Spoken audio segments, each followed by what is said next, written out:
show. Welcome to Guatemala.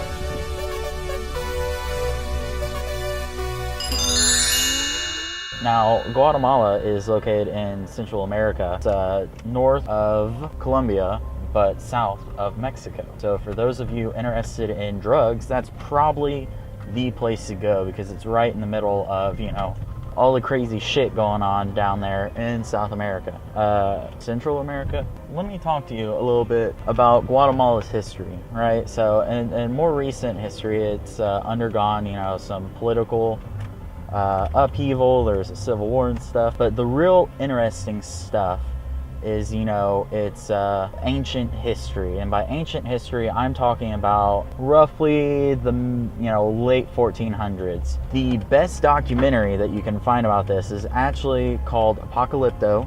It was the seminal work from, the premier director, Mel Gibson, best known for being disemboweled on camera for rebelling against the English throne. The movie Apocalypto is, a representation of what occurred way back when Christopher Columbus, discovered the New World. And it ignores kind of the whole nonsense about blah, blah, blah, white people killing people. Because, the Spanish, they're a little darker than white. And it really focuses on the political upheaval that was occurring during the time, because apparently the Mayan gods decided they weren't accepting any of their sacrifices and actually aided the people who were to be sacrificed.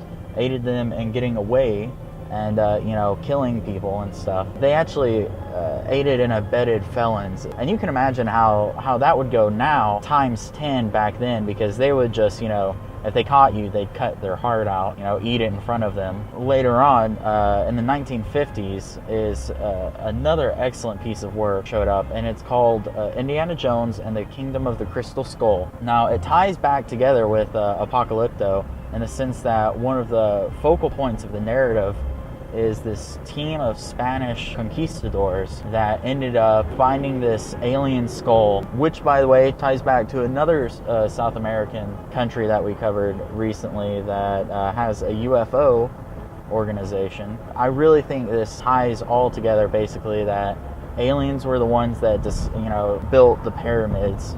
They gave the humans guides on how to use tools, and then, basically just enslaved them. And if it wasn't for the alien infestation, the xenomorph infestation, we would be speaking, some crazy Scientology language. And that's been my geography. Visit us next week when we go to France.